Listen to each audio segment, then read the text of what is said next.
A ver, espérame un minutito, chiquitito, para partir.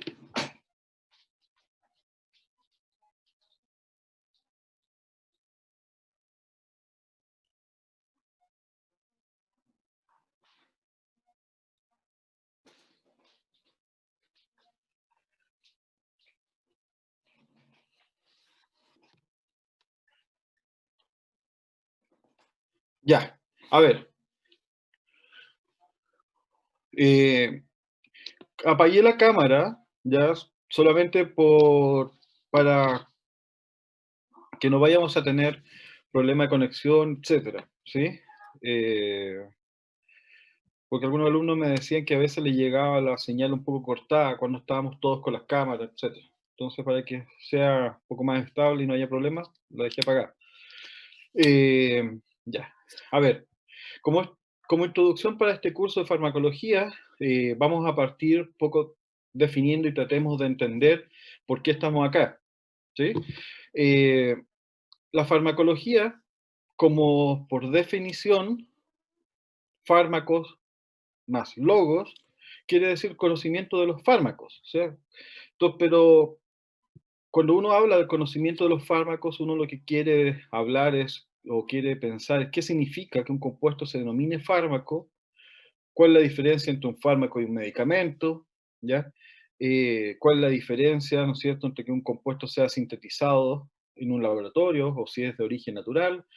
Entonces, todos esos conceptos tenemos que tenerlos bien claros y es lo que vamos a empezar a trabajar en esta clase.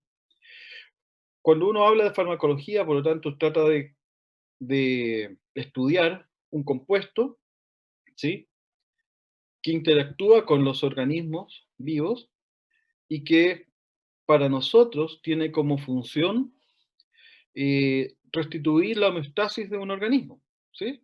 Uno no toma un fármaco porque le va a hacer mal, porque va a alterar en forma negativa la homeostasis del cuerpo, sino que lo hace porque tal vez hay una alteración y uno quiere recuperarla.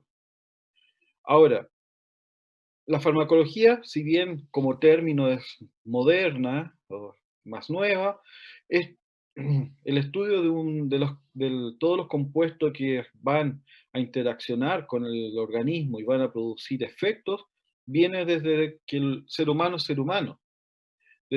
Básicamente porque el ser humano desde que nace o desde que se crea, eh, empieza a observar el medio externo y también muchos animales de la naturaleza lo hacen, empieza a probar los compuestos que están en la naturaleza y empieza a fijarse en los resultados que tienen estos compuestos y ahí ¿no es cierto?, tienen las ideas de generar aplicaciones para estos compuestos. Uno de los ejemplos clásicos que uno podría entregar, no sé si ustedes se acuerdan o han escuchado, ¿ya? Eh, no, a ver, disculpen, bueno, parece que acabo de ver, me hicieron una pregunta, y les dije que la próxima semana voy a grabar las clases porque esta semana tengo que verlo del computador, ¿ya? No, no puedo grabar clases. Desde la próxima van a estar grabadas, ¿ya? Eh, no sé si ustedes han escuchado cómo se descubrió el café. ¿Alguien de ustedes sabe la historia?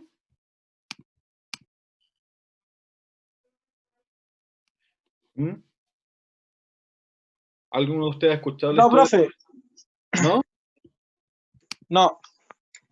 Ya. No, Eh, no me equivoco, de la vaca viene, ¿no? Sí, creo.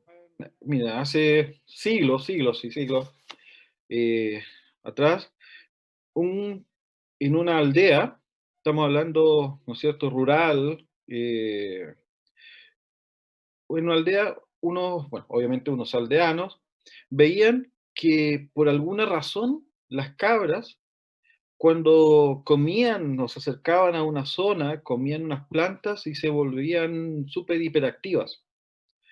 Y empezaban a correr y se comportaban de manera extraña y les llamaba mucho la atención. Hasta que un día una persona, ¿no es cierto?, tomó esa planta, ¿sí? Obviamente curioso, tuvo la idea de que tal vez lo que estaban comiendo era lo que las estaba hiperexcitando, por lo tanto tomó la planta y se la comió, y no le pasó nada, así que tal vez quedó ahí. Pero hasta que con el tiempo, si bien no les pasaba nada, les gustaba el aroma. Así que la tomaron y la dejaban más que nada con algo aromático. Hasta que un día eh, se les ocurrió, eso obviamente no se sabe bien cómo,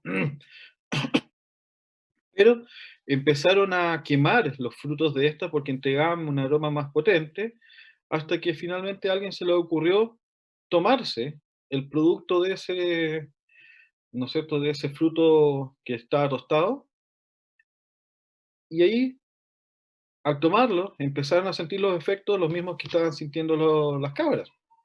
Empezaron a sentirse más activos, con más energía, y finalmente los empezaron a ocupar como un brebaje. Entonces, y de ahí nace, ¿no es cierto?, el consumo del café en el ser humano. Si ustedes se fijan, esta historia, ¿qué es lo que parte?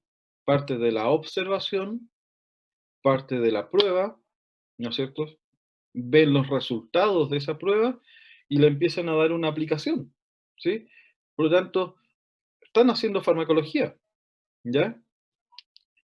Por lo tanto, eh, cuando nosotros hablamos de farmacología, vamos a ver finalmente el estudio desde el origen, ¿ya? De un compuesto, sus propiedades físicas, químicas, eh, sus acciones fisiológicas, la absorción, cómo se absorbe, ¿ya? El destino de ese compuesto, cómo se excreta y qué uso le puedo dar, ¿sí? Por lo tanto, en la farmacología vamos a estudiar todo este abanico de vías, ¿no es cierto?, en los cuales puede tener un compuesto. Por lo tanto, vamos a definir un fármaco como un agente químico, ¿sí? ¿Ya? Que puede ser natural o sintético. Si es natural, obviamente puede ser vegetal, animal o mineral, ¿sí? Y que este compuesto va a interactuar con el organismo vivo. Y si nosotros tomamos en consideración que todas las moléculas, ¿no es cierto?, uno como ser presente, ¿no es cierto?, en este mundo, está interaccionando con todo el medio que uno lo rodea, por lo tanto, todos los compuestos potencialmente son un fármaco, ¿sí? Todos van a interactuar con el organismo y van a generar una respuesta, ¿sí? Y eso es lo que más o menos conversábamos siempre en fisiología, es decir, eh, un fármaco, ¿no es cierto?, o un organismo establece un límite, pero un límite o ese límite, ¿no es cierto?, va a estar en constante contacto con el medio externo. Por lo tanto, ¿cuál es la diferencia entre un fármaco finalmente, ya, que va a interactuar con mi medio, ¿no es cierto?, interno, o en el borde, en el límite, ¿no es cierto?, y que realmente tenga un valor terapéutico, o sea, que me sirva para modificar de alguna manera mi estado homeostático, es ahí donde llegamos al concepto, ¿no es cierto?, de medicamento, ¿sí? Que es una o más sustancias químicas con propiedades para prevenir o tratar enfermedades. O sea, ahí hablamos necesariamente de que un medicamento, un fármaco no necesariamente es un medicamento, ¿sí? Obviamente cuando hablamos de medicamentos estamos hablando de un fármaco, ¿no es cierto?, que va a tener propiedades de modificar o actuar sobre la fisiología de nuestro organismo. Ahora, en este medicamento que nosotros vamos a administrar, por supuesto que no es el fármaco solo, también lo vamos a administrar con lo que se conoce como excipiente, ¿sí? Que son sustancias que van a permitir, ¿ya?, su mejor absorción, ¿sí?, su mejor administración. Y en este medicamento, ¿ya?, lo vamos a conocer eh, o lo vamos a nombrar dependiendo la fase en la cual vamos a estar administrándolo. nosotros hablamos de un fármaco, ¿no es cierto?, que tiene un nombre químico, porque obviamente todo fármaco es una molécula y una molécula tiene una estructura química, por lo tanto, el nombre químico que se va a guiar por la UPAC, ¿no es cierto?, y ese va a ser su nombre, el nombre, ¿no es cierto?, del compuesto que forma este fármaco. Ahora, el nombre comercial, ¿sí?, se refiere al o identifica al productor de ese compuesto, al que te lo está vendiendo. Son nombres, obviamente, que pertenecen a una marca, y se diferencia con el nombre genérico, que el nombre genérico es el nombre que se le da al principio activo, ¿sí?, de esta molécula. Y ahí les voy a mostrar un ejemplo, ¿sí? Eh, por lo tanto, el, este principio activo que va a formar parte, ¿no es cierto?, de este medicamento, es la sustancia finalmente que va a estar destinada a la producción de este medicamento. Y la ley, ¿ya?, establece, si ustedes se fijan, o lo define al medicamento como un producto farmacéutico o medicamento es cualquier sustancia natural o sintética o mezcla de ellas que se destina al ser humano con fines de curación, atenuación, tratamiento, prevención o diagnóstico de las enfermedades o sus síntomas, para modificar sistemas fisiológicos o el estado mental en beneficio de la persona a quien se le está administrando. Se consideran productos farmacéuticos las materias primas activas, los preparados farmacéuticos, las especialidades farmacéuticas y los medicamentos herbarios tradicionales. ¿Se fijan? O sea, estamos hablando finalmente un compuesto que tiene como fin, ¿no es cierto?, generar un bien, ¿no es cierto?, el bienestar de la persona y actuando sobre la fisiología de él.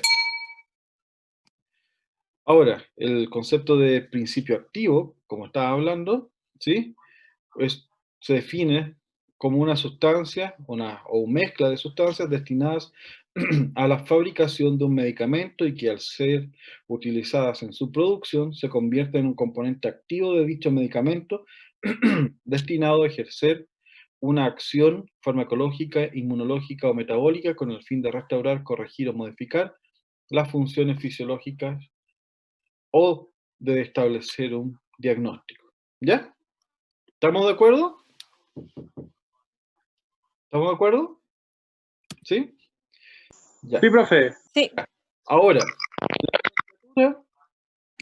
como les decía, ya para ejemplificar lo que les acabo de definir, si ustedes se fijan, acá tenemos una estructura química, según la nomenclatura UPAC, para nombrar, ¿no es cierto?, el compuesto, la estructura química de este compuesto, es el N4-hidroxifenil etanamida, ¿ya?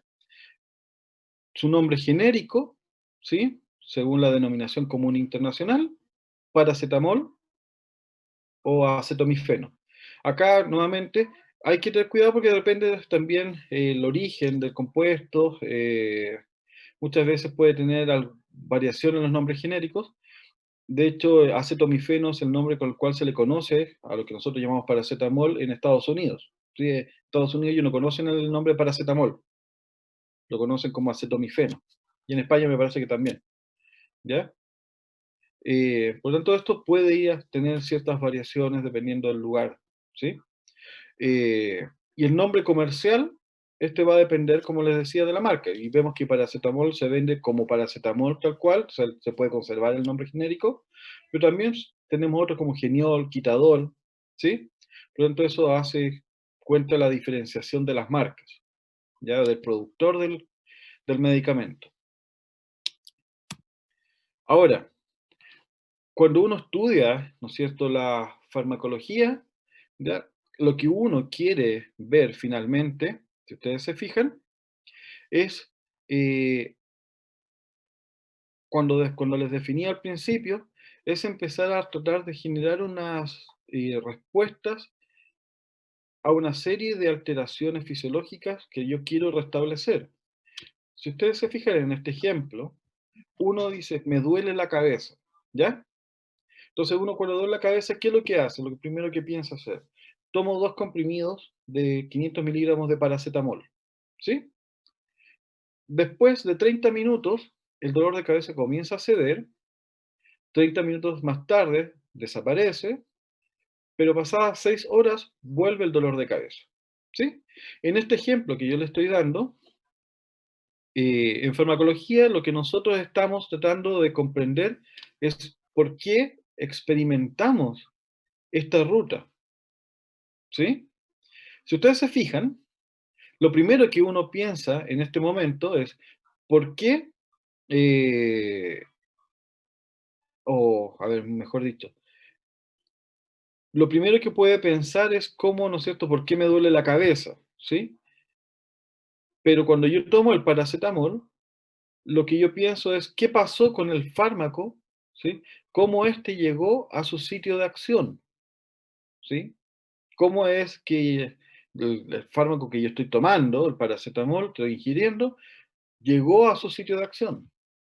Ahora, la pregunta que inmediatamente entonces hace, ¿por qué no es automático? ¿Por qué se demoró 30 minutos? O sea, ¿por qué no funcionó enseguida? Lo segundo es, ¿cómo actuó este fármaco para poder hacer desaparecer el dolor de cabeza? ¿Sí? También es lo que yo quiero saber. Eh, ¿Por qué, nuevamente es lo último, por qué después de 6 horas vuelve el dolor de cabeza? ¿Por qué reaparece el dolor? ¿Por qué si yo estoy tomando el fármaco, por qué no desaparece completamente? Y ya, estamos listos. Entonces, si desaparece, ¿qué pasó con el paracetamol que yo ingerí? Porque si yo estoy tomando este fármaco y me está, ¿no es cierto?, generando o está haciendo bien, me está haciendo desaparecer los síntomas, eh, lo que yo pienso, ¿por qué empieza a doler la cabeza de nuevo? Entonces, ¿qué pasó con el paracetamol que yo ingerí? ¿A dónde fue el paracetamol? ¿Sí? Por lo tanto, para poder contestar todas estas preguntas, finalmente lo que yo tengo que hacer es, o yo llego al final, es que tengo que determinar una dosis, ¿sí? O sea, para poder haber llegado a responder esta pregunta y que el dolor de cabeza comience a ceder, significa que yo pude determinar cuánto paracetamol tengo que tomar para que eso ocurra, ¿sí? Lo otro que tengo que saber es cómo lo administro para que pueda actuar, ¿sí? Por lo tanto, tengo que estudiar las vías de administración. ¿Cuál es más efectiva? ¿Cuál es mejor? ¿Cuál va a generar menores inconvenientes para el paciente? ¿Cuál va a ser menos incómodo para él también? Eh, También debo saber cuánto necesito de este fármaco en el sitio de acción para poder tener una respuesta fisiológica, ¿sí?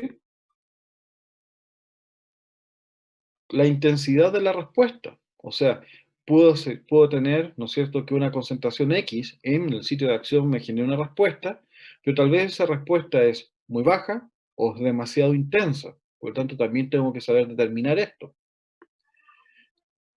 Para poder responder esto, obviamente tengo que, y ver la vía de administración, tengo que poder determinar si se absorbe el fármaco, ¿sí? O sea, si yo lo doy por vía oral, ¿cómo es su absorción? Por lo tanto, eso va a determinar finalmente la dosis. Si llega bien, ¿qué quiere decir bien? Es un fármaco. Él nos va con una señal. A ver. Eh, Esperen, estoy aceptando a alguien que está esperando. Eh, Si llega bien, ¿qué quiere decir si llega bien? Es un fármaco, por lo tanto es un compuesto químico que no lleva una memoria ni una inteligencia que me vaya a decir, eh, yo tengo que ir a tal lado y no me voy a ir a ningún otro. No, el fármaco va a ir por la sangre y como compuesto químico se va a distribuir en el cuerpo aleatoriamente, ¿sí? Por lo tanto, para yo llegar a un sitio de acción, tengo que también empezar a descartar cuánto del,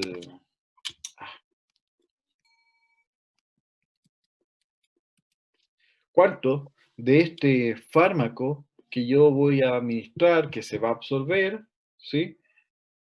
Va a llegar directamente en el lugar donde yo lo necesito, ¿sí? Eh, Obviamente, como había hablamos, ¿no es cierto? Tenemos que estudiar si el efecto es esperado, si la dosis que yo administro va a generar una respuesta, y si esta respuesta es adecuada, y si no me genera otro tipo de efectos que no son los deseados, ¿sí? Que esto puede ser un efecto tóxico, ¿sí? O generar alguna reacción adversa, ¿ya? Por lo tanto, son todas estas preguntas simples que uno se hace a través de la acción de un fármaco, tienen una serie de estudios que realizar que son sumamente complejos, ¿ya? Y toman tiempo, y es por eso que la generación de un fármaco puede, ¿no es cierto?, tomar años o décadas en poder desarrollarse, ¿sí? Para poder llegar desde la etapa de estudio en el laboratorio hasta la producción comercial del fármaco, pueden tomar décadas incluso, dependiendo de todos los estudios que se necesiten. Ahora, en este estudio farmacológico, siempre el objetivo tiene que ser beneficiar al paciente, ¿sí? Ese es el objetivo de la administración de un fármaco, ¿sí? Si ustedes se fijan, el 95% de las consultas médicas terminan con la prescripción de un fármaco, ¿ya? 95%, por lo tanto, eso implica que, que la buena, ¿no es cierto?, prescripción médica y la buena acción de un fármaco eh, tiene que ser, ¿no es cierto?, rigurosa, tiene que ser objetiva y tiene que ser absolutamente personalizada. Y para eso, hacia la personalización de la farmacología, es lo que nos estamos dirigiendo ahora hacia el futuro. Tratar de, como nosotros sabemos, y se los voy a explicar tal vez en las siguientes clases, nosotros estamos yendo, ¿no es cierto?, hacia la comprensión de que si bien todos somos iguales, no somos completamente iguales, ¿sí? Todos tenemos ciertas diferencias en la capacidad de metabolización y de afinidad de receptores por los distintos fármacos. Por lo tanto, esas pequeñas diferencias entre cada organismo hacen que la acción de los fármacos sean relativamente diferentes. Por lo tanto, a una dosis de un fármaco para un paciente, eh, puede ser distinta para otro, ¿sí? Puede que un fármaco llegue o genere unas reacciones adversas o efectos tóxicos a unas concentraciones que a otros pacientes no lo hacen. Y eso va a depender mucho, ¿no es cierto?, de varios parámetros, por ejemplo, la metabolización, la capacidad de metabolizar el fármaco, ¿sí? Por lo tanto, eso también es parte del estudio y de lo que tenemos que tener en consideración.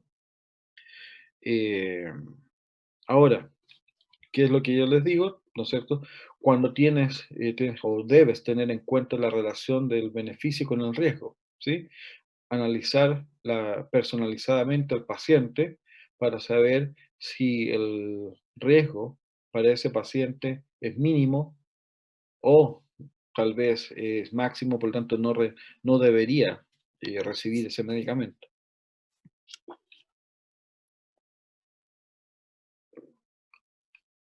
Ahora, eh, la farmacología la vamos a dividir, ¿sí?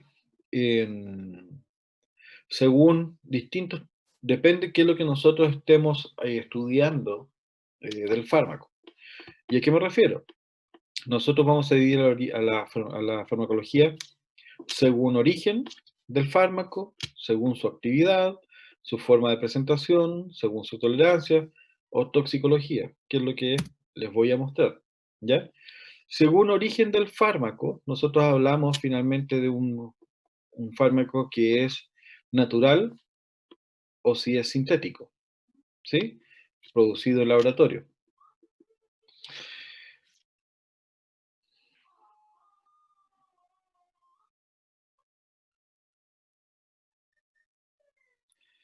Ahora, de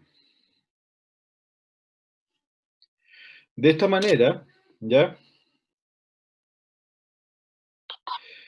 Llegamos, por ejemplo, que desde los primeros tiempos del ser humano hasta el siglo XIX, en general se hablaba de, ¿no es cierto?, de la farmacognosia, o sea, la ciencia que se dedicaba a estudiar, ¿no es cierto?, las drogas o los fármacos de origen natural, ¿sí? Ya sea vegetal, animal o mineral, ¿ya? Por lo tanto, estudiar qué parte de este compuesto contiene el principio activo para generar un preparado farmacéutico, ¿sí? Pero desde que se empieza a nacer la química orgánica y empezamos a ser capaces de sintetizar el- los compuestos en el laboratorio, ya empieza a ingresar otra área que se llama, bueno, la química farmacéutica, que va viendo las propiedades físico-químicas de estos fármacos y obviamente a producirlos ya de manera artificial, ¿sí? Ahora, si nosotros tomamos la farmacología, ¿no es cierto? Y la dividimos según la actividad de los fármacos, nosotros vamos a hablar finalmente o tomar el fármaco dependiendo, ¿ya? El punto de vista que nosotros vamos a mirar el fármaco. ¿Y a qué me refiero con esto? Si lo dividimos entre farmacodinámica o farmacodinamia y farmacocinética, ¿ya? Lo que estamos haciendo es que tenemos un fármaco que va a interactuar con tu organismo y nosotros queremos ver qué es lo que el fármaco le va a hacer a nuestro organismo. Y para eso tenemos la farmacodinamia, ¿sí? Por lo tanto, nosotros lo que vamos a estudiar ahí es ver los mecanismos de acción del fármaco y cuáles son los efectos del fármaco sobre el organismo. En cambio, cuando vemos la farmacocinética, lo que nosotros estamos estudiando es qué es lo que le hace el organismo al fármaco, ¿ya? ¿Y a qué me refiero con esto? Ustedes al administrar un fármaco, ustedes saben que de los 500 miligramos de paracetamol no van a llegar los 500 miligramos al sitio de acción, ¿sí? ¿Por qué? Porque el cuerpo inmediatamente al ver una molécula extraña, la va a tratar de metabolizar, ¿sí? Pero además no solamente eso, ¿ya? Y aquí viene el concepto del ADME, que nos referimos a liberación, absorción, distribución, metabolización y excreción, ¿sí? Que es lo que vamos a ver en el curso. Finalmente, cuando tú generas un preparado farmacéutico y lo administras, obviamente este se tiene que liberar. Y en esa liberación puede que tú pierdas parte del fármaco. Se tiene que absorber. Y ahí, en la absorción, si estamos hablando, va a haber diferencias en el tipo, ¿no es cierto?, de administración. Si es por vía oral, tiene que ser absorbido a nivel intestinal, por ejemplo, ¿ya? Y obviamente no todo el fármaco va a poder ser absorbido, potencialmente. Si es por vía intravenosa, obviamente todo el fármaco que tú administres va a pasar a la sangre, por lo tanto, la dosis va a ser totalmente diferente a la dosis que te van a dar por vía oral. La distribución del fármaco, como les decía en la diapositiva anterior, se va a empezar a distribuir porque va a empezar a, ¿no es cierto?, a ser filtrado o a difundir a los distintos compartimentos, ¿sí? A los distintos espacios intersticiales del cuerpo. Por lo tanto, no hay cierta cantidad de fármaco que no va a llegar al sitio de acción porque se va a distribuir tal vez en algún otro órgano que no es el que uno requiere. Metabolización, uno habla de por ejemplo, el metabolismo de primer paso, cuando ustedes administran por vía oral, y bueno, también cuando va a la sangre, pero cuando pasa al hígado, ahí va a ser el sitio de metabolización propiamente tal, ¿no es cierto?, de todos los xenobióticos. Por lo tanto, eh, ahí parte de nuestro fármaco también se va a ser eliminado, ser modificado y no va a poder actuar. Algunas veces nosotros queremos aprovechar eso y lo que se da es un profármaco que sabemos que al ser metabolizado en el cuerpo se va a generar la forma activa y es la que va a actuar finalmente en el organismo. Entonces ese también es un juego que se realiza. Y la eliminación. También tenemos que, y eso es muy importante para saber la dosis, porque tenemos que saber a qué tasa o qué velocidad el fármaco es eliminado. ¿Sí? Y eso es lo que también vamos a revisar en las siguientes clases.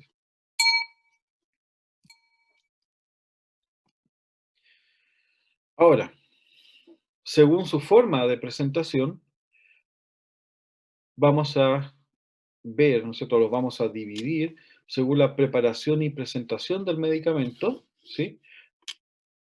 Para poder facilitar este, ¿no es cierto?, tránsito del fármaco hacia el organismo, hacia el sitio de acción en el organismo, según la especialidad farmacéutica, ¿sí? O sea, lo vamos a dividir eh, según su nombre comercial o genérico, ¿no es cierto?, para poder identificarlo adecuadamente por parte de, ¿no es cierto?, del consumidor. Y también, según su forma o fórmula magistral, ¿ya?, que se refiere a, un preparado farmacéutico que va a ser realizado, va,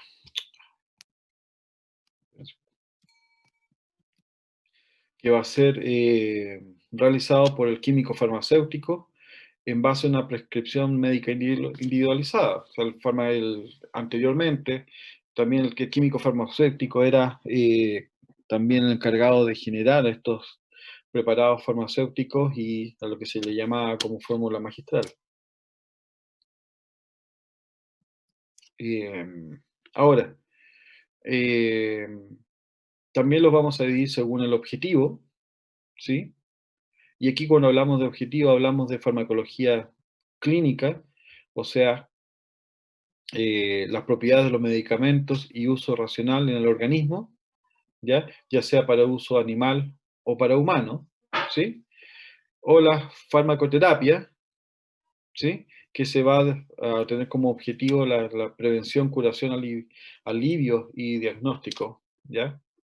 Por lo tanto, va a depender al nivel en el cual estemos actuando, es cómo lo vamos a dividir. Y esto, por ejemplo, ya estamos hablando que, o lo vamos a también a poder extender a una farmacoeconomía. O sea, nosotros queremos ver dentro de nuestros compuestos cuáles van a ser los costos y ventajas de este compuesto para su producción, la epidemiología, o sea, también para ver costos y ventajas de su administración a nivel de la población, la farmacogenética, nuevamente aquí lo que les decía, vamos a ver necesaria o específicamente la variabilidad genética, ¿ya?, que hay en la población sobre la acción de un fármaco, ¿sí? O sea, que es lo que les decía hace un poco, un fármaco, dependiendo las capacidades de metabolización o de afinidad fármaco-receptor, puede hacer que la acción del fármaco difiera, por lo tanto, ahí también los podemos dividir, ¿sí? Farmacogenómica, y aquí lo que nos estamos refiriendo es sobre qué es lo que va a hacer el fármaco con respecto a los genes a la transcripción o la actividad de los genes, ¿ya? Ahora, según la tolerancia, ¿ya? Cuando hablamos de tolerancia, lo que queremos ver finalmente es qué es lo que le va a hacer, ¿ya? Qué efectos adversos puede tener un fármaco en el organismo, ¿sí? O sea, ustedes administran un fármaco y ustedes quieren saber finalmente qué es lo que le está haciendo, no solamente los efectos positivos, sino que los negativos, ¿ya? Y la farmacovigilancia se dedica a poder vigilar, como dice la palabra, a poder seguir la ruta del fármaco y poder ir determinando los efectos potencialmente adversos o tóxicos que se vayan presentando en la población para determinar si necesita una redosificación o si el fármaco finalmente tal vez los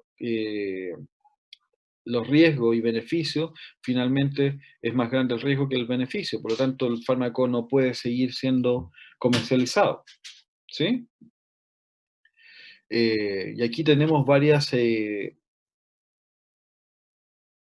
alternativas, o sea, varios conceptos que están dentro de la farmacovigilancia, que hablamos de reacción adversa medicamentosa, ¿sí? A cualquier reacción nociva, indeseable, que se presenta con la dosis normalmente utilizada, ¿sí? El efecto secundario, cualquier efecto indirecto producido por la acción del fármaco en dosis normales.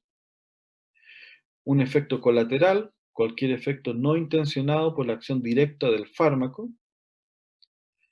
Reacción alérgica, ¿no es cierto? Obviamente hablamos de una mediado por la reacción antígeno-anticuerpos, ¿no es cierto? Que puede reaccionar con el fármaco al sistema inmune, ¿no es cierto? Y generar una respuesta que no sea deseada. Una reacción idiosincrásica, ¿no es cierto? Que puede deberse, por ejemplo, a un déficit genético y que permita que tal vez una no buena toleración del fármaco. Por lo tanto, la farmacovigilancia es un área muy importante en la farmacología eh, para poder determinar, ¿no es cierto?, los efectos adversos que se pueden ir presentando con esto. Y bueno, según la toxicología, eh, para determinar los efectos de los fármacos antidosis elevadas, ¿sí? Eh, Obviamente, todo fármaco a dosis muy elevadas va a presentar efectos tóxicos. Por lo tanto, lo que nosotros queremos determinar finalmente es cuáles son las máximas dosis terapéuticas que yo puedo tener sin presentar efectos tóxicos, ¿ya? Y obviamente esto puede variar, como se lo dejé acá en la diapositiva, esto puede variar dependiendo ya del estado del paciente. Un paciente con una enfermedad hepática no va a tener la misma capacidad de metabolización, por lo tanto, si no tiene la misma capacidad de metabolización, puede presentar efectos tóxicos a dosis mucho más bajas que la de un paciente normal o con una función hepática normal. Y es aquí donde puedo presentar ciertas definiciones en el cual, por ejemplo, tenemos la toxicidad aguda, que se presenta en menos de 72 horas, ¿sí? Hasta 7 días, de entre 72 horas, 7 días. Y aquí, ¿no es cierto?, presentamos una dosis letal 50, o sea, eh, la muerte del 50% de los animales de experimentación, ¿no es cierto?, tras la dosis del fármaco. O sea, ¿a qué dosis yo presento el 50% de la muerte de los animales? ¿Sí? Ese es un estudio que se realiza con todo fármaco para poder determinar las dosis terapéuticas. Primero tienes que ver cuánto es lo máximo que tú tienes, que puedes dar eh, antes que empiecen a morir. Y la otra, ahí está, ya. Dosis eficaz 50, al revés, hablamos de la dosis que produce un efecto en un 50%. Y en general nosotros vamos a trabajar en farmacología en la dosis eficaz 50. Siempre vamos a trabajar en ese rango como rango seguro, ¿ya? Y de todas maneras lo vamos a ir viendo con las siguientes clases.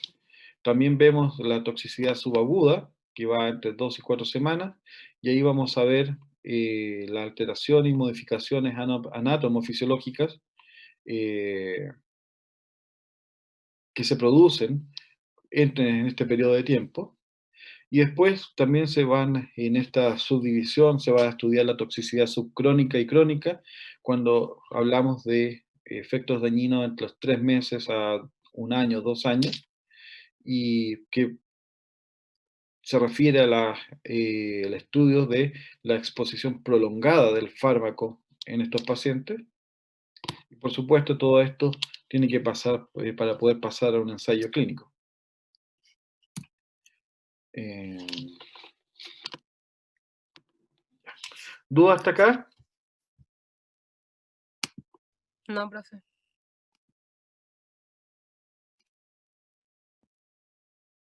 Déjenme Profe, yo tengo una duda con respecto a las vías de administración, en cuanto a cómo se elimina el medicamento del cuerpo. Ujú. Cuando es por vía oral, ¿se elimina de la misma manera que por vía venosa, digamos? ¿O se elimina en menor proporción por vía venosa y queda más cantidad en el cuerpo? No sé, tengo esa duda. A ver, la vía de eliminación de un fármaco principal es la vía eh, renal. A ver, la metabolización se da principalmente en vía hepática y renal, ¿sí? De un fármaco. Pero la eliminación puede ser por vía digestiva, parenteral, ¿sí? Y también por vía renal. También hay cierta liberación de fármaco a nivel del sudor. Pero en general, los fármacos se van a eliminar principalmente por la bilis y las heces o por la orina, ¿ya? Ahora, el cuánto se va a eliminar generalmente depende del fármaco. Hay fármacos que van a tener una metabolización hepática, hay otros fármacos que tienen metabolización renal, o que no tienen metabolización hepática y se eliminan por el riñón, ¿sí? Directo. Entonces, esto es lo que vamos a estudiar y lo que vamos a ver en las siguientes clases, es poder determinar finalmente, bueno, cuando fármaco, ¿no es cierto?, se metaboliza a nivel hepático, a nivel renal, cómo se va a eliminar y cuánto se va a demorar en eliminarse, ¿sí? Un fármaco que sea administrado por vía oral, tiene que pasar, su acción va a ser más lenta porque tiene que ser absorbido. Cuando tú lo administras por vía intravenosa, pasa directamente a la sangre, por lo tanto su acción tú lo esperas rápida, ¿sí? Ahora, para eliminarse, va a tener que depender del fármaco, ¿sí? Si el fármaco va a presentar metabolismo hepático, si es alto, puede presentar, ¿no es cierto?, una eliminación rápida, puede que tal vez se elimine rápidamente por el riñón, y eso es lo que vamos a tener que determinar y va a ser específico para cada uno. Ya, Sí, profe. pero lo vamos a ir viendo a lo largo del curso, ¿ya? Ya, súper. Ya, a ver. Entonces, para partir el curso, lo primero que vamos a analizar es la farmacocinética, teoría de receptores, para poder comprender este concepto de LADME, que era liberación, absorción, distribución, metabolización y eliminación o excreción, ¿ya? ¿Por qué? Porque, llevado a tu pregunta, va a depender de cómo nosotros administremos el fármaco, eh, cuál va a ser el efecto final, cuánto se demore el efecto, ¿sí? Y también el toleramiento o cuánto, ¿no es cierto?, el paciente puede tolerar la administración del fármaco, porque la vía oral se demora más. Tal vez requieres unas dosis mayores de fármaco para poder lograr la misma dosis terapéutica, pero es más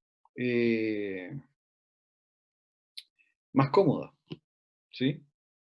Que te estén inyectando o pinchando es más incómodo que tú te tomes un fármaco por vía oral y no sientes nada. También, por ejemplo, por vía rectal, también es más incómodo. Por lo tanto, la vía de administración finalmente siempre va a estar determinada por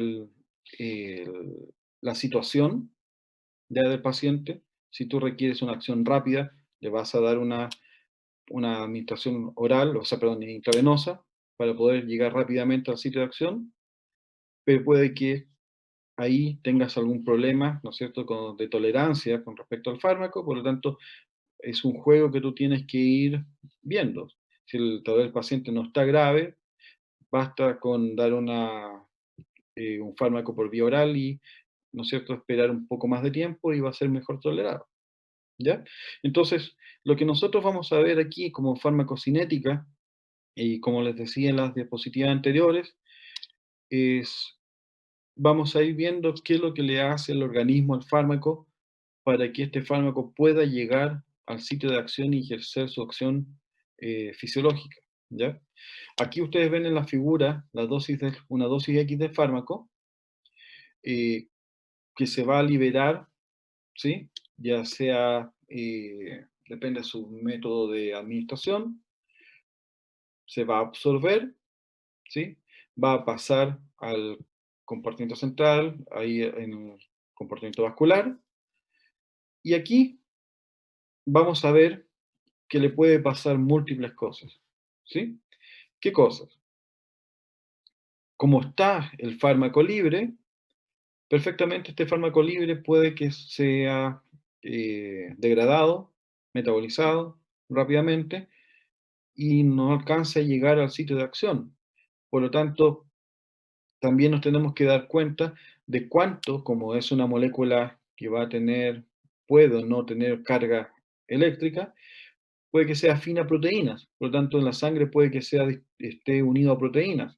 Y como sabemos en fisiología, una molécula que esté unida a proteínas aumenta su vida media, porque va a estar protegida, ¿sí?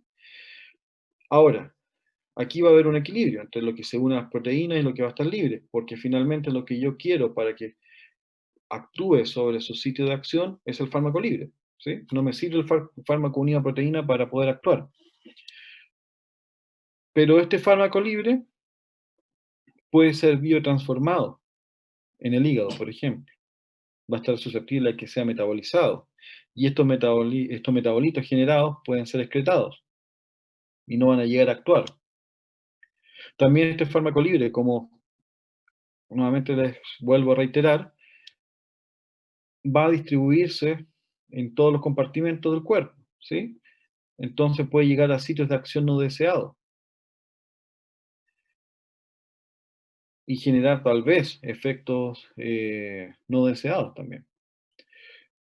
Puede que en su distribución empiece a quedar, entre comillas, lo que se llama reservorios tisulares.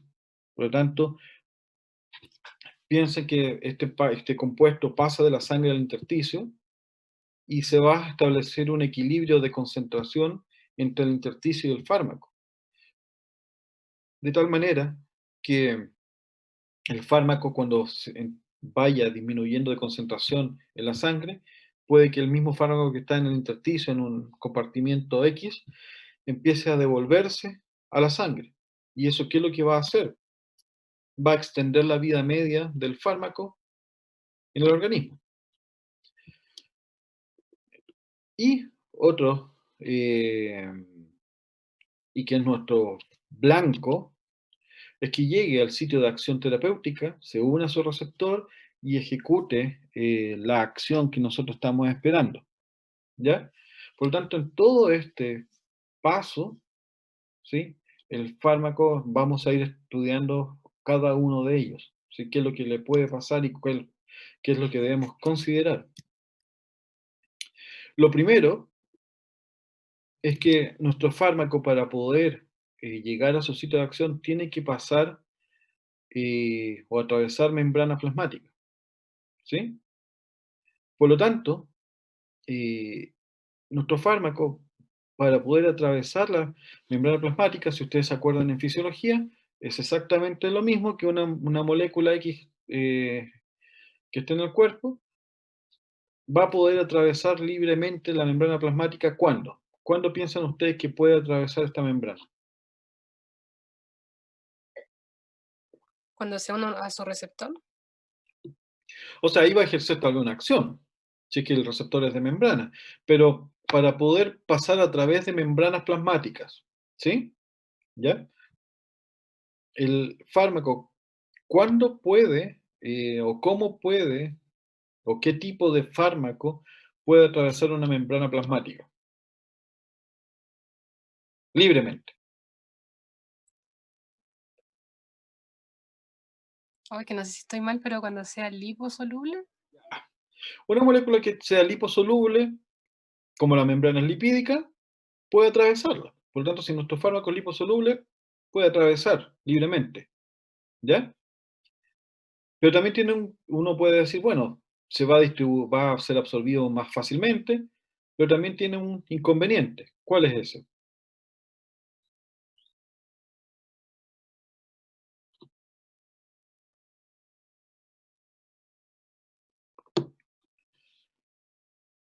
A ver, ¿quién respondió aquí?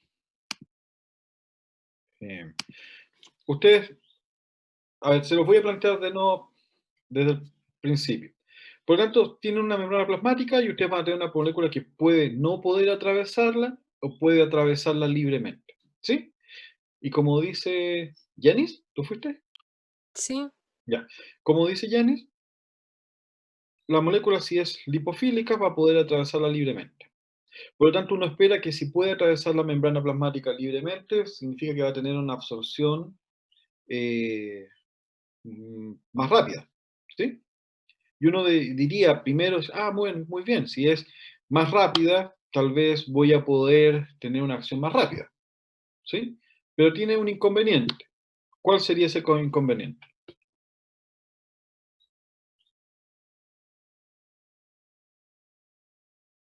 Lo estoy poniendo en casos para que así ustedes empiecen a ver el esquema macro.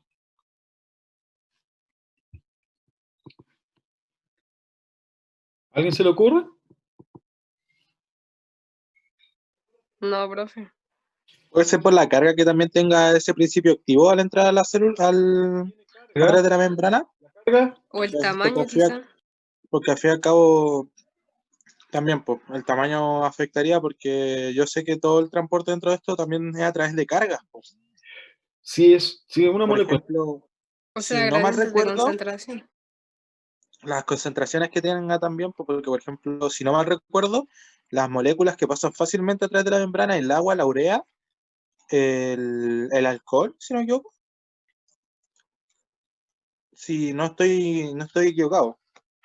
A ver, bueno, de hecho el agua no atraviesa las membranas bien. ¿Ya? No, pues, porque tipo, sí, no, me equivoqué. No, pero está bien que participe. Si es que está unido a una proteína igual, o sea, si es que se une a una proteína. El inconveniente que tiene es que si atraviesa las membranas, va a atravesar todas las membranas, porque es lipofílico. ¿Sí? Por lo tanto, se va a distribuir de ¿Tendría una. que tener un receptor específico? No, Para todas. que- Nosotros queremos tener un fármaco y nuestro objetivo va a ser específico. ¿Sí? Tú quieres actuar sobre una molécula específica. ¿Sí? Ya sea un receptor, ya sea sobre o antagonizar o la acción de un ligando, etcétera, pero tú quieres actuar de manera específica. Lo que me refiero es que una molécula, cuando es lipofílica, puede atravesar todas las membranas. Y eso implica todas las membranas en el organismo, porque es lipofílico. No va a decir solamente, mira, yo voy a ser lipofílico, yo soy lipofílico, por lo tanto voy a actuar y voy a atravesar ¿no es cierto?, las células la barrera intestinal, aquí rápidamente y después no. No, porque se va a distribuir y después se va a distribuir más ampliamente. A eso es lo que me estoy queriendo decir. Su distribución finalmente, como puede atravesar todas las membranas, va a ser mayor. Una molécula que tiene carga es una molécula que es polar, ¿sí? Tiene polaridad. Por lo tanto, esa no puede atravesar una barrera, una membrana lipídica. Obviamente el tamaño, que a eso vamos, el tamaño de la molécula también es un impedimento. Pero si esa molécula no puede atravesar bien las membranas, va a ser mejor porque significa que se va a mantener en el compartimento vascular de mejor manera, ¿no es cierto? Por lo tanto, ese juego entre lipofilicidad y lipohidrofobicidad, o de una molécula que sea hidrofílica o hidrofóbica, se lo voy a decir así mejor, ¿ya? Ese juego es lo que nosotros vamos a estar buscando, ¿sí? Si una molécula es muy, muy hidrofílica, también puede ser un inconveniente porque tal vez no va a poder atravesar bien los compartimentos y tal vez no vaya a llegar bien a mi receptor. Si es muy hidrofílica, o sea, a ver, espérense, ¿qué les dije recién? Si una molécula es muy hidrofílica, significa que no va a poder llegar muy bien hacia los distintos compartimentos porque obviamente no puede atravesar bien las membranas lipídicas, les va a costar, va a ser repelido. Si una molécula es muy hidrofóbica, tiende a ser absorbido por las membranas plasmáticas y puede que se termine quedando en las membranas plasmáticas, ya los distintos componentes lipídicos, porque ahí se siente más cómodo, ¿sí? Obviamente por las repulsiones eléctricas. Entonces, ese juego es el que nosotros vamos a estar buscando, de una molécula que tenga la cierta selectividad para poder quedarse en nuestros compartimentos, pero a la vez no sea tan selectivo y pueda ir atravesando hacia al lugar, al sitio objetivo. Entonces, una molécula, ¿ya? Para poder atravesar la membrana, ya sabemos que si es lipídica puede atravesar libremente, así que no necesita ningún mediador, pero si no lo puede hacer, va a tener que tratar de ingresar de alguna manera en el cual va a presentar tal vez alguna ayudante, ¿sí? Que es lo que hablamos del tipo de transporte a través de la membrana. ¿Qué tipo de transporte tenemos? Transporte pasivo, transporte activo. Ahora, cuando hablamos transporte pasivo, ¿de qué se trata? ¿Se acuerdan ustedes de fisiología? Que pueden pasar sin ayuda de algún receptor de membrana. No. Una parte, pero no es receptor, es proteína.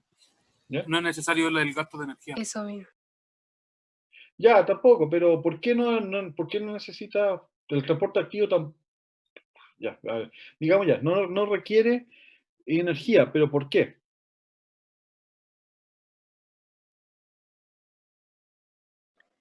Porque tiene un transportador que está facilitando el ingreso.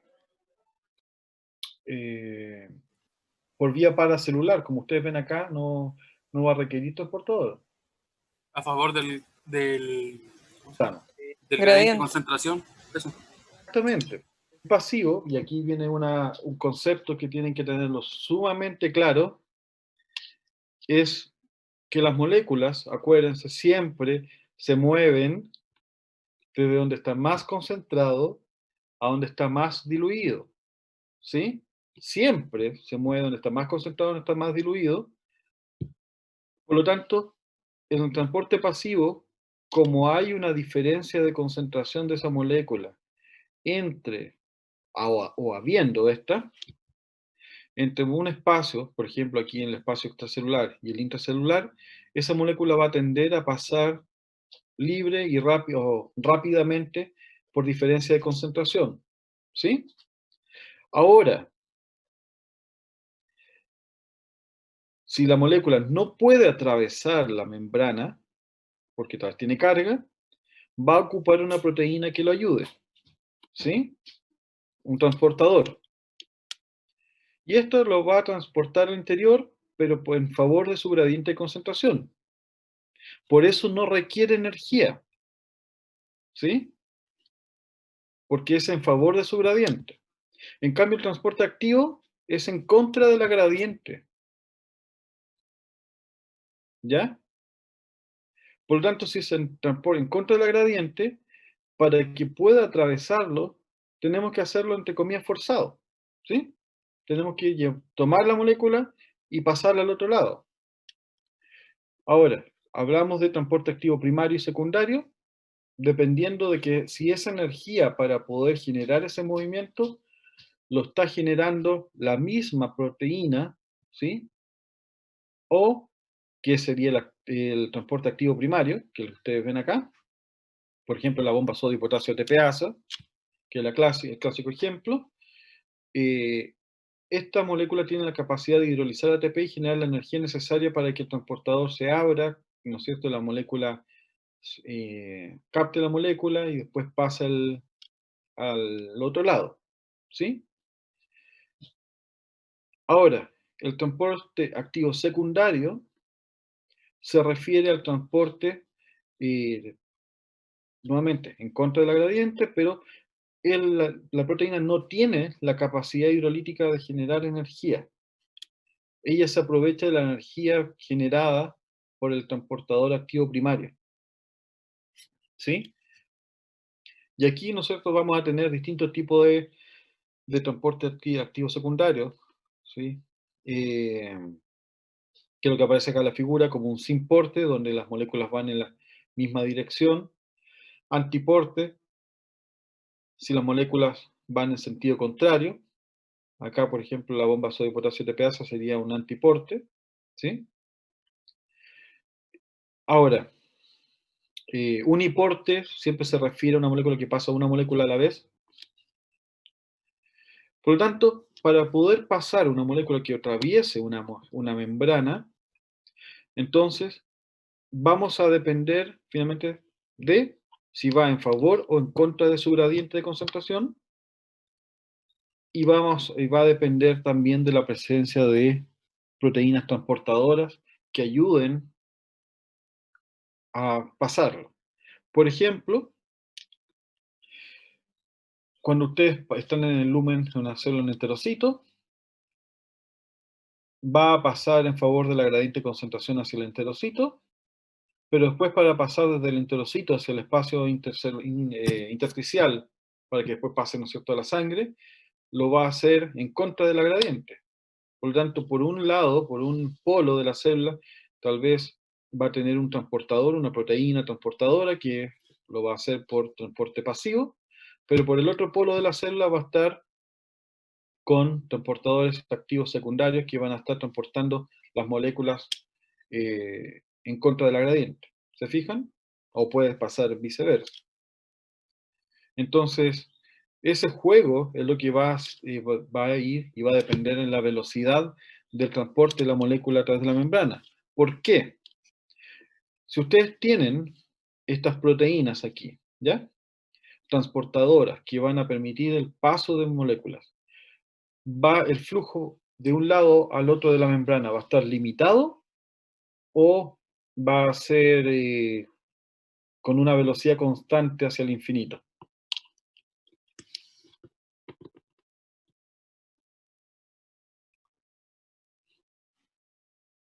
¿Qué es lo que piensan ustedes? Una molécula que atraviesa una membrana va a poder pasar siempre a una velocidad determinada, siempre constante, pasando, o o la velocidad va a ir disminuyendo con el tiempo. O se va a mantener estable con el tiempo. O sea, puede que aumente y después se mantenga estable. Yo creo que va disminuyendo porque tiene una cierta cantidad, yo creo que ya se agota esa cantidad, supongo, no sé. Ya, por ahí vamos el concepto. A ver, Por vida media. no por vida media. Mira, lo que dice la niña es porque cuando tú tienes una proteína, por ejemplo, ya puede pasar 2 moléculas a la vez, ¿sí? Su velocidad, ¿cuál va a ser? 2 moléculas por vez, ¿no es cierto? Por lo tanto, si pasa 2 moléculas por minuto, esa es su velocidad. ¿Puede pasar 3? No, ¿no es cierto? ¿Me siguen? Sí, No puede sí, pasar profe. 3, puede pasar 2. Por lo tanto, si yo tengo 10.000 proteínas de esas, ellas van a poder pasar 20.000 moléculas por minuto. Entonces, si yo tengo 40.000 moléculas esperando, ¿van a pasar todas a la vez? No. No, No. van a pasar todas. Van a pasar 20.000 y después otras 20.000. Por lo tanto, significa que hay una velocidad de saturación. ¿Sí? Y es lo que ustedes veían tal vez en bioquímica, en el cual las moléculas empiezan a pasar de un lado a otro de la membrana a una cierta velocidad. A medida que la concentración de moléculas empieza a aumentar, van a seguir aumentando la velocidad. ¿Hasta cuándo? Hasta que la capacidad de transporte se satura. ¿Sí? Yo siempre doy este ejemplo. Si habemos 10 personas, ¿podemos pasar las 10 personas por una puerta? No. Tenemos que ir pasando de 1 a 2. ¿Sí? Entonces, en este caso es exactamente lo mismo. El paso de una molécula a través de la membrana va a estar determinado por su carga eléctrica, por su o su solubilidad en lípidos, va a estar determinado por su tamaño, va a estar determinado por la presencia de proteínas que la puedan transportar, ¿ya? Y por lo tanto, el transporte va a ser también, si ocupas proteínas, va a ser saturable, ¿sí? Y eso va a limitar finalmente la absorción de un fármaco. Y es por eso, cuando tú administras, por ejemplo, un fármaco por vía oral, tienes que determinar si la cantidad de fármaco que tú estás dando va a ser o va a estar en tránsito digestivo lo suficiente como para que pueda absorberse una dosis terapéutica necesaria para poder llegar al compartimento vascular y llegar al sitio de acción. ¿Se fijan? Eso tienes que también determinarlo. Entonces, es lo que es toda esta explicación con esta figura, es lo que le estoy dejando acá, donde la difusión de una molécula a través de la membrana, ¿no es cierto?, va a depender si el fármaco es como no electrolito o electrolito. Significa si tiene carga eléctrica o no tiene carga eléctrica, ¿sí? Si va a ser liposoluble o no. Entonces, obviamente, si no tiene carga eléctrica, va a depender de su gradiente de concentración, de su coeficiente de reparto de líquido-agua del fármaco, o sea, cómo se va. Si es lipofílica, significa que le gusta estar en lípidos, ¿no es cierto?, en un compartimento lipídico. Por lo tanto, si es muy hidrofóbica, va a tender a quedarse en el compartimento lipídico. Si no lo es tanto, va a tender a poder pasar hacia un compartimento acuoso. Entonces, ese coeficiente de reparto entre lo que va a quedar en los compartimentos lipídicos y en el agua, y en el compartimento acuoso, va finalmente a depender cuánto fármaco tú vas a tener que va a poder llegar finalmente hacia el sitio de acción. ¿Ya? Ahora, la área de superficie de la membrana es lo mismo que ustedes tal vez ya veían en fisiología. Si ustedes tienen una mayor área de superficie dispuesta para la absorción del fármaco, significa que se va a absorber más rápido que si tuvieran áreas más pequeñas. Como fármaco electrolítico, ¿sí?, va a depender del gradiente electroquímico, ¿no es cierto?, si va en favor o no de la gradiente de concentración, la gradiente también de cargas, y las diferencias de pH a un lado y al otro de la membrana. ¿Por qué? Porque las moléculas, en general, van a actuar en los distintos compartimentos de una manera diferente, como ya lo habíamos visto, si es que están ionizadas o no ionizadas. ¿Y a qué me refiero? Habíamos dicho que si una molécula tiene carga, significa que va a ser, no va a poder atravesar la membrana, ¿no es cierto? ¿Sí? Porque es lipofóbico. Sí. Entonces, si ocurre eso, significa que va a ser soluble en agua. ¿Ya? En cambio, si no está ionizado, tiende a ser no soluble en agua, tiende a quedarse en las membranas. Ahora, ¿qué es lo que va a pasar? Si toda esta capacidad de ionización va a depender del pH. Entonces, y esto está dado, ¿sí? Según, si ustedes se acuerdan, la ecuación de Henderson-Hasselbalch, lo que me va a dar, finalmente, es que el grado de ionización va a depender de la constante de afinidad, ¿sí? Y, por lo tanto, si yo, por ejemplo, en el lumen del intestino tengo un pH que es básico, ¿sí? Ya, pongamos un pH alrededor de 9. El fármaco tal vez a ese pH va a estar siendo hidrosoluble. Por lo tanto, le va a costar pasar la membrana plasmática. Pero cuando llega al intersticio, por ejemplo, al compartimento intersticial, el pH va a ser pH 7. Y ahí el fármaco va a estar en una forma liposoluble. Por lo tanto, va a empezar a atravesar rápidamente las membranas. Se va a empezar a distribuir rápidamente. Entonces, si me entienden el concepto, lo que quiero decir es que cuando uno habla de la capacidad, ¿no es cierto?, iónica del fármaco, también tiene que tener en consideración el pH en ambos lados de la membrana, porque eso puede determinar finalmente su grado de solubilidad y cómo se va a distribuir. Y es, por ejemplo, en otro ejemplo que les puedo dar, imagínense que aquí está, para que ustedes tal vez lo comprendan mejor, aquí ustedes tienen un fármaco, ¿sí?, que a pH 4 en un lado de la membrana. Si ustedes se fijan, tiende a estar en una forma como ácido, ¿sí? Y a pH 7,4, si ustedes se fijan, tiende a ionizarse, ¿sí? Entonces a pH muy ácido tiende a estar en la forma como ácido, y a pH neutro tiende a estar ionizado.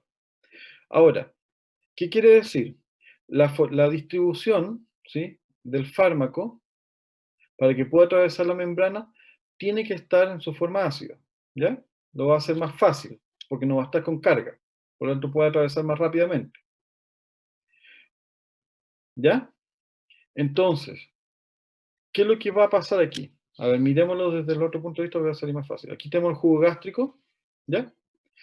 Entonces aquí tenemos, como está en pH muy ácido, va a estar prácticamente todo en su forma no ionizada, y tiende a atravesar la membrana rápidamente hacia el plasma.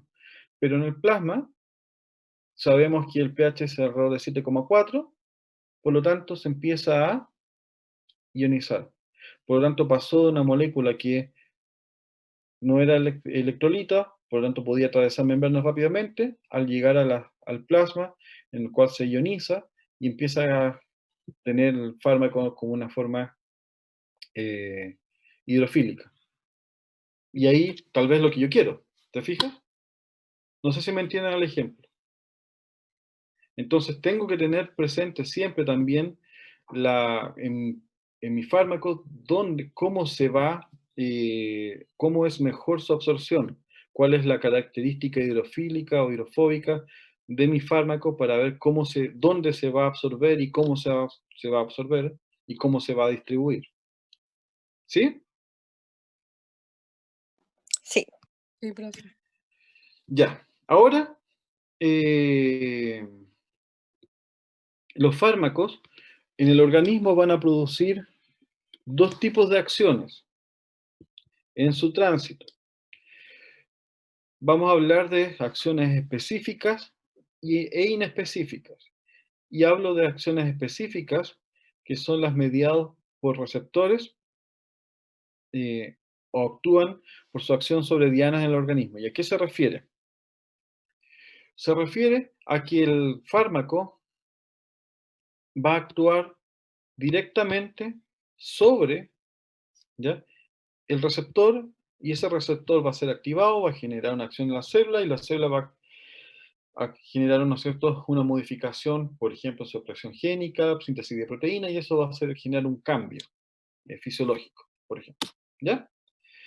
Eso es una acción directa, específica del fármaco, que ya atravesó la membrana, va a llegar, ¿sí?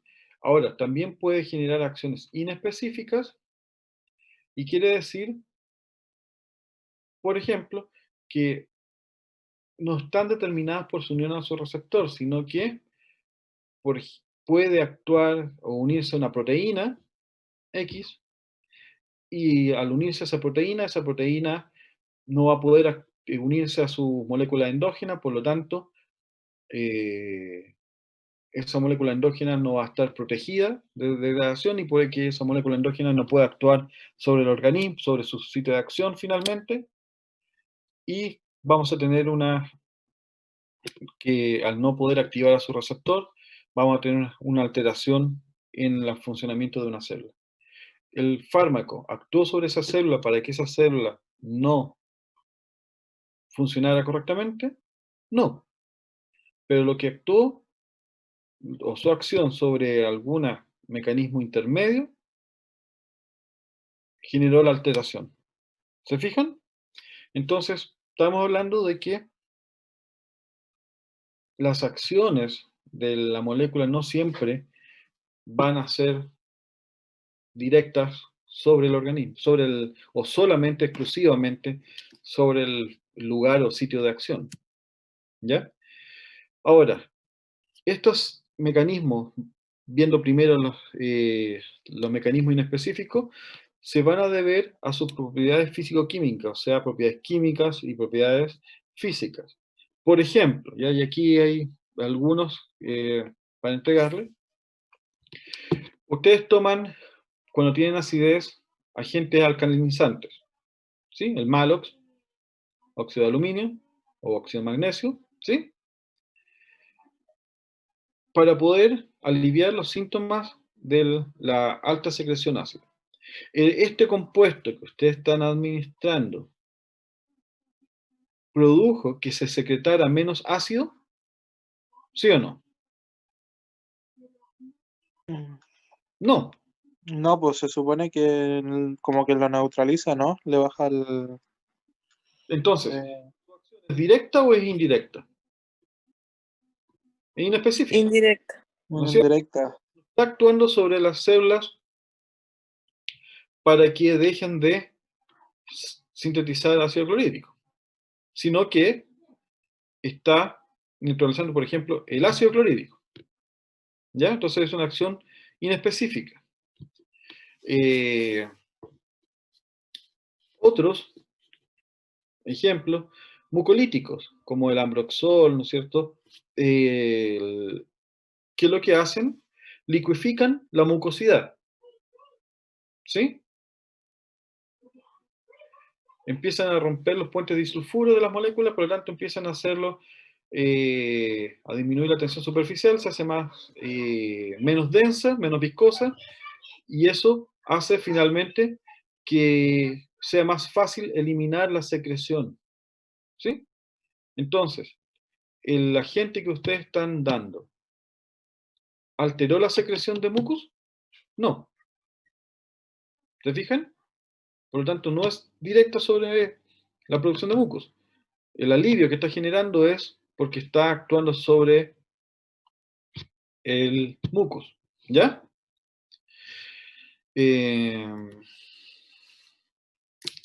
Bueno, aquí hay otros ejemplos también para que ustedes los vean y los revisen después. Ahora, bueno, acá hay otros también que no me voy a quedar en estos detalles. O sea, muchas veces yo pongo más ejemplos de lo que voy para no quedarme y no hacer la clase muy aburrida, de estar nombrando y nombrando, si ustedes los pueden después ver en su casa, ¿ya? Yo les explico un par para que ustedes entiendan el concepto.